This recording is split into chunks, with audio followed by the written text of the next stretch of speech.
All right, hello friends. This week was President's Day, and unfortunately, we were out an extra day, and so we're not going to get to come to the library. But if you don't get to come to the library, I still wanted to share this really fun book with you about George Washington's teeth, and I'm going to give your teacher supplies for you to do the activity too. So, George Washington's Teeth is the book that we were going to read for President's Day. So here we go.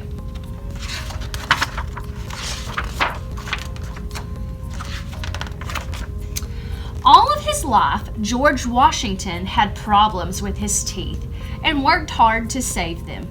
This story is based on what really happened to George and his teeth.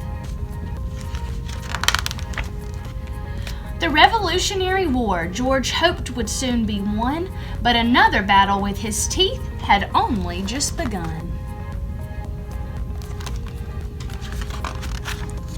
George Washington rushed into town. The dentist heard his shout. "Hold still," he said, then gave a yank. A rotten tooth popped out.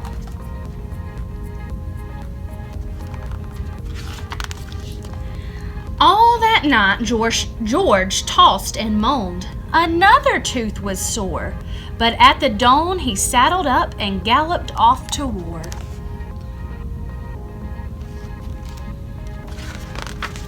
George reached New York as British ships invaded every port. Preparing for a fierce attack, his soldiers built a fort. Inside, he rubbed his swollen gums with soothing oil of myrrh until a sentinel cried out, "Here comes the British, sir!" Charging on the field, George thought, "There's something in my mouth." He spat into his handkerchief. Another tooth came out. "This can't be," George gasped. "What if someone should see? If word got out I'm losing teeth, my men would laugh at me." While no one looked, he wrote a note his dentist would receive. "Please come," it said. "I'll need your help when I get home on leave." Back at home, George lost more teeth till he had only 10. "Oh, Martha dear," George cried, "I fear I'll never eat again." She fed him mush and pickled tripe, but when guests came to dine, he sneaked one of his favorite nuts. Then he had only 9. George crossed the icy Delaware with 9 teeth in his mouth. In that cold and pitchy dark, 2 more teeth came out. Snow fell on George at Valley Forge. His blue coat hung in tatters. But then he'd only 7 teeth that couldn't even chatter.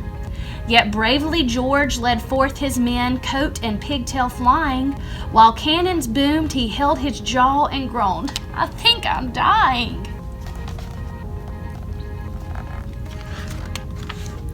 The redcoats fled. George won the war. When he returned alive, Martha checked for 7 teeth, but counted only 5. See, you're checking his teeth. He hid the evening of her ball, ashamed his friends would see. That night the dentist came. George lost another 3. Poor George had 2 teeth in his mouth the day the votes came in. The people had a president, but one afraid to grin. A portrait artist came to George. He said, "I know a trick. I'll pad your mouth with cotton balls to puff your sunken lips." George stood up to have a look. He fell back on his fanny. "It doesn't look like me," he roared. "It looks like Martha's granny." He yanked the cotton from his mouth, then gasped, "What have I done?" The cotton held a rotten tooth. Now George had only 1. George still had that tooth the night a knock came at the door. "I've brought false teeth," the dentist called, "teeth that won't get sore." George put them in, but when he smiled, springs snapped against his tongue. Out flew those teeth. "Ah!" George shrieked. "They've knocked out my last one."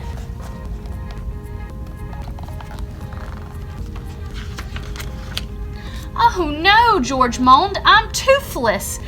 He kept his mouth shut tight. He couldn't sleep, he paced the floor and prayed with all his might. If only I had teeth, thought George. He pondered what to do. Aha! He cried. All my old teeth might help me make something new. He searched Mount Vernon's bedchambers, the pantry, parlors, halls, through shelves, dark drawers, and the musky floor of every horse's stall. George found no teeth. Alas, they're gone. A great sob shook his shoulders. Through tears he peered in one last chest, leaped up and yelled, "My molars!" With plaster and those teeth he found, George poured a sample mold that showed the dentist how to make false teeth George hoped would hold.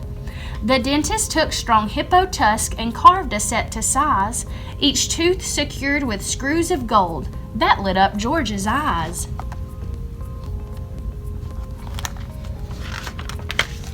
Can you guess the story's end? Those new teeth fit just right, and round the ballroom with his friends, George danced all through the night. The end.